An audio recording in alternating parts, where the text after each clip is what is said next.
Assalamualaikum warahmatullahi wabarakatuh. Apa kabar kalian? Semoga kalian baik-baik saja dan tetap diberikan kesehatan oleh Allah Subhanahu wa Ta'ala. Bantu channel kami dengan cara subscribe dan tekan tombol lonceng kalian. Terima kasih. Semoga kisah ini bermanfaat. Setahun tak disentuh suami, malam itu rahasianya terbongkar dan bikin nangis semalaman. Siapapun ingin menikah dengan orang yang mereka cintai. Apalagi di zaman ini, perjodohan disebut hal kuno yang ditentang banyak orang. Namun namanya orang tua tentu hanyalah ingin yang terbaik untuk anak mereka. Tidak ada orang tua yang ingin anaknya celaka. Meskipun soal jodoh, semua sepakat baiknya diserahkan ke anak untuk menentukan jalan hidup mereka. Seperti kisah berikut ini yang terpaksa menikah dengan pria pilihan orang tua. Berikut kisahnya dilansir Kisah Hikmah. Namaku Mariani, orang-orang biasa memanggilku Aryani. Tahun 2007 silam, aku dipaksa orang tuaku menikah dengan seorang pria, Arfan namanya. Arfan adalah seorang lelaki yang tinggal sekampung denganku, tapi dia seleting dengan kakakku saat sekolah dulu. Usia kami terpaut 4 tahun. Aku merasa risih sendiri dengan Arfan apabila berpapasan di jalan, sebab sopan santunnya sepertinya terlalu berlebihan pada orang-orang. Geli aku menyaksikannya. Yah, kampungan banget gelagatnya. Setiap ada acara-acara ramai di kampung pun, Arfan tak pernah kelihatan bergabung sama teman-teman seusianya. Yah, pasti kalau dicek ke rumahnya pun gak ada. Orang tuanya pasti menjawab, Arfan di masjid nak, menghadiri pengajian. Bagiku sendiri itu adalah hal yang biasa-biasa saja, sebab aku sendiri merasa bahwa sosok Arfan orang biasa. Apa istimewanya menghadiri taklim, kuper, dan kampungan banget? Kadang hatiku sendiri bertanya, kok bisa ya ada orang yang sekolah di kota namun begitu kembali tak ada sedikit pun ciri-ciri kekotaan melekat pada dirinya? Waktu terus bergulir dan seperti gadis-gadis modern pada umumnya yang tidak lepas dengan kata pacaran, aku pun demikian. Aku sendiri memiliki kekasih yang begitu sangat aku cintai, namanya Bobby. Masa-masa indah kulewati bersama Bobby. Indah kurasakan dunia remajaku saat itu.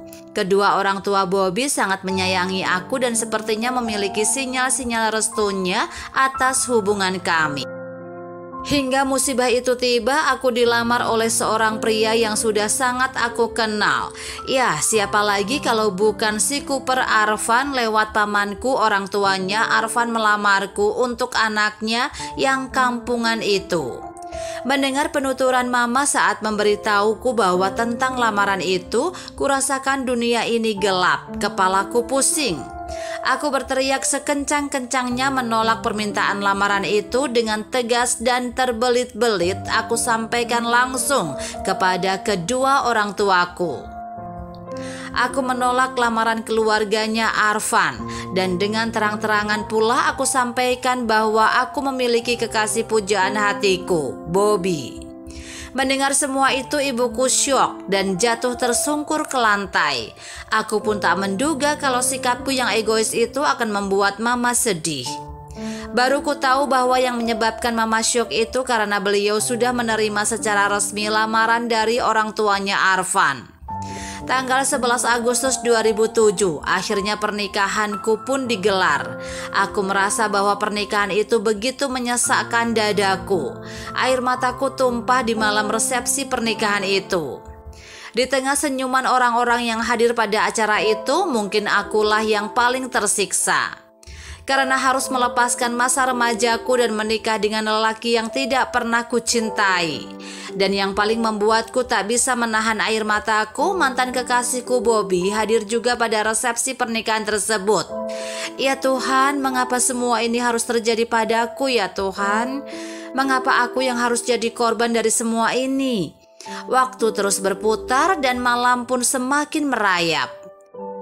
Dan sebagai seorang istri yang hanya terpaksa menikah dengannya, maka aku pun membiarkannya dan langsung memberikan tubuhku setelah sebelumnya menghapus make up pengantinku dan melepaskan gaun pengantinku. Aku bahkan tak peduli kemana suamiku saat itu. Karena rasa capek dan diserang kantuk, aku pun akhirnya tertidur. Tiba-tiba di sepertiga malam aku tersentak tatkala melihat ada sosok hitam yang berdiri di samping ranjang tidurku. Perlahan ku perhatikan dengan seksama. Ternyata sosok yang berdiri di sampingku itu adalah Kak Arfan, suamiku yang sedang sholat malam. Ya Tuhan, aku lupa bahwa sekarang aku telah menjadi istrinya Kak Arfan. Tapi meskipun demikian, aku masih tak bisa menerima kehadirannya dalam hidupku. Saat itu karena masih dibawa perasaan ngantuk, aku pun kembali tertidur. Hingga pukul 04.00 dini hari, kudapati suamiku sedang tidur beralaskan permadani di bawah ranjang pengantin kami. Mengapa dia tidak tidur di ranjang bersamaku, kalaupun dia belum ingin menyentuhku? Paling enggak dia tidur seranjang denganku, itu kan logikanya. Ada apa ini? Ujarku perlahan dalam hati. Aku sendiri merasa bahwa mungkin malam itu Kak Arfan kecapean sama sepertiku, sehingga dia tidak mendatangiku dan menunaikan kewajibannya sebagai seorang suami. Tapi apa peduliku dengan itu semua? Toh aku pun tidak menginginkannya, gumamku dalam hati.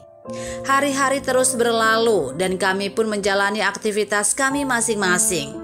Semula kupikir bahwa perilaku Kak Arfan yang tidak pernah menyentuhku dan menunaikan kewajibannya sebagai suami itu hanya terjadi malam pernikahan kami. Tapi ternyata yang terjadi hampir setiap malam. Sejak malam pengantin itu, Kak Arfan selalu tidur beralaskan permadani di bawah ranjang atau tidur di atas sofa di dalam kamar kami. Dia tidak pernah menyentuhku walau hanya menjabat tanganku. Jujur, segala kebutuhanku selalu dipenuhinya. Secara lahir dia selalu menafkahiku. Bahkan nafkah lahir yang dia berikan lebih dari apa yang aku butuhkan. Tapi soal biologis, Kak Arfan tak pernah sama sekali mengungkit-ngungkitnya atau menuntutnya dariku. Bahkan yang tidak pernah kupahami, pernah secara tidak sengaja kami bertabrakan di depan pintu kamar dan Kak Arfan meminta maaf seolah merasa bersalah karena telah menyentuhku. Ada apa dengan Kak Arfan? Apa dia lelaki normal? Kenapa dia begitu dingin padaku? Apakah aku kurang di matanya? Bukankah dia pria yang beragama dan tahu bahwa menafkahi istri itu secara lahir dan batin adalah kewajibannya? Aku sendiri saat mendapat perlakuan darinya setiap hari yang begitu lembutnya mulai menumbuhkan rasa cintaku padanya dan membuatku perlahan-lahan melupakan masa laluku bersama Bobby. Aku bahkan mulai merindukannya dan tatkala dia sedang tidak di rumah. Aku bahkan selalu berusaha menyenangkan hatinya dengan melakukan apa-apa yang dia anjurkan lewat ceramah-ceramahnya pada wanita-wanita muslimah, yakni mulai memakai busana muslimah. Kadang ceramah-ceramahnya di masjid sering aku ikuti dan aku praktekkan di rumah. Tapi satu yang belum bisa aku mengerti darinya. Entah mengapa hingga setahun pernikahan kami dia tidak pernah menyentuhku. Setiap masuk kamar pasti sebelum tidur dia selalu mengawali dengan mengaji, lalu tidur di atas hamparan permadani di bawah ranjang hingga terjaga lagi di sepertiga malam dan melaksanakan sholat. Hingga suatu malam Kak Arfan jatuh sakit, tubuhnya demam dan panasnya sangat tinggi. Aku sendiri bingung bagaimana cara menanganinya, sebab Kak Arfan sendiri tidak pernah menyentuhku.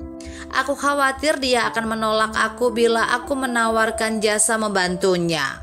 Hingga akhirnya aku tak kuasa menahan keinginan hatiku untuk mendekatkan tanganku di dahinya untuk meraba suhu panas tubuhnya.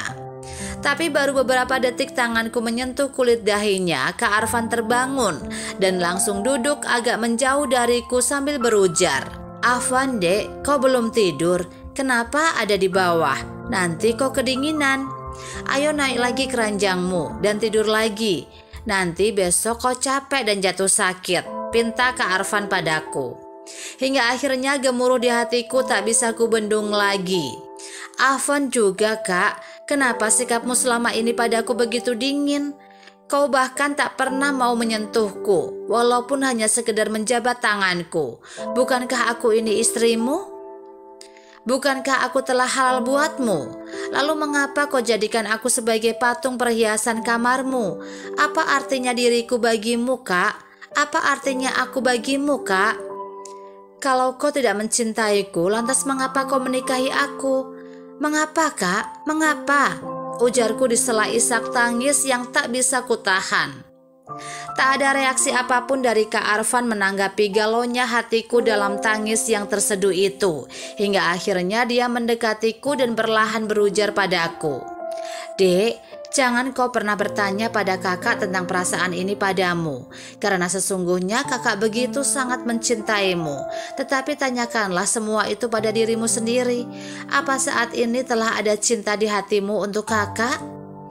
Kakak tahu dan kakak yakin pasti suatu saat kau akan bertanya mengapa sikap kakak selama ini begitu dingin padamu.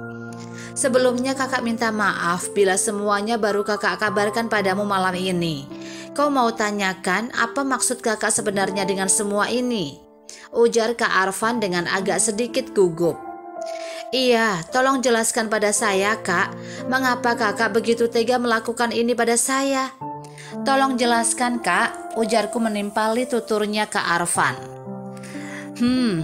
Adek tahu kan apa itu pelacur dan apa pekerjaan seorang pelacur? Kau istriku, Dek. Betapa bejatnya kakak ketika kakak harus memaksamu melayani kakak dengan paksa saat malam pertama pernikahan kita. Sedangkan di hatimu tak ada cinta sama sekali buat kakak.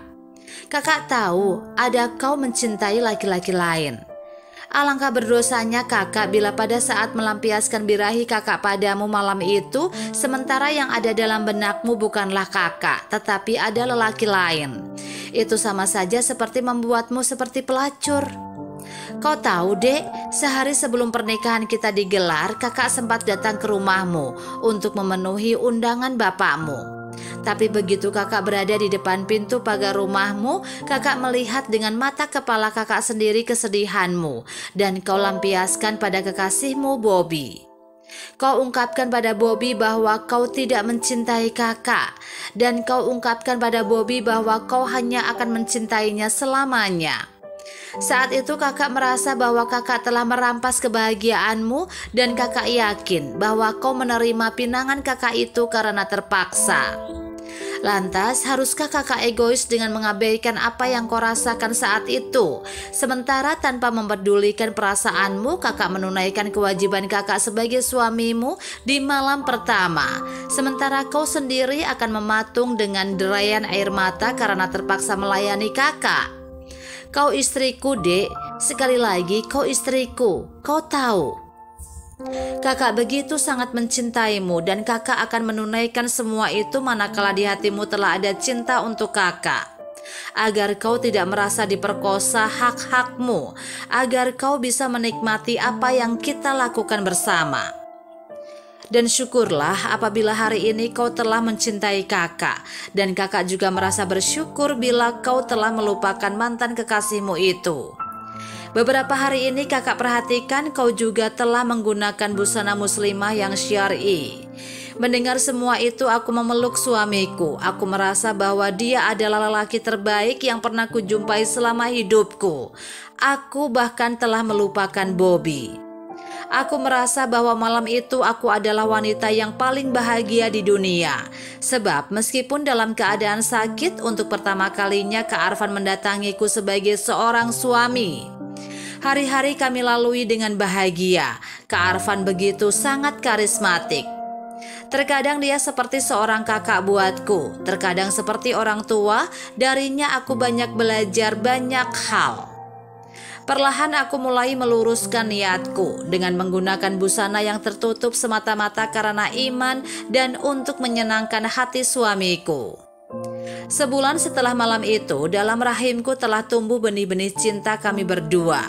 Aku sangat bahagia bersuamikan dia. Darinya aku belajar banyak tentang agama. Hari demi hari kami lalui dengan kebahagiaan. Ternyata dia mencintaiku lebih dari apa yang aku bayangkan dan dulu aku hampir saja melakukan tindakan bodoh dengan menolak pinangan dia. Aku pikir kebahagiaan itu akan berlangsung lama di antara kami setelah lahir Abdurrahman. Hasil cinta kami berdua di akhir tahun 2008, Kak Arfan mengalami kecelakaan dan usianya tidak panjang. Sebab Kak Arfan meninggal dunia sehari setelah kecelakaan tersebut. Aku sangat kehilangannya. Aku seperti kehilangan penopang hidupku. Aku kehilangan kekasihku, aku kehilangan pemimpinku, dan aku kehilangan suamiku. Tidak pernah terbayangkan olehku bahwa kebahagiaan bersamanya begitu singkat. Yang tidak pernah aku lupakan di akhir kehidupannya Kak Arfan. Dia masih sempat menasihatkan sesuatu padaku. Dek, pertemuan dan perpisahan itu adalah fitrahnya kehidupan. Kalau ternyata kita berpisah besok atau lusa, kakak minta padamu, Dek, jaga Abdurrahman dengan baik. Jadikan dia sebagai pejuang yang senantiasa membela agama, senantiasa menjadi yang terbaik untuk umat. Didik dia dengan baik, Dek, jangan sia-siakan dia. Satu permintaan kakak. Kalau suatu saat ada seorang pria yang datang melamarmu, maka pilihlah pria yang tidak hanya mencintaimu, tetapi juga mau menerima kehadiran anak kita. Dan maafkan kakak, Dek, bila selama bersamamu ada yang kurang yang telah kakak perbuat untukmu. Senantiasalah berdoa.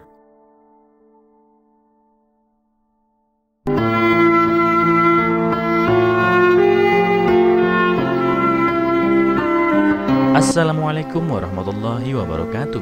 Apa kabar kalian? Semoga kalian baik-baik saja dan tetap diberikan kesehatan oleh Allah Subhanahu wa Ta'ala. Bantu channel kami dengan cara subscribe dan tekan tombol lonceng kalian. Terima kasih. Semoga kisah ini bermanfaat.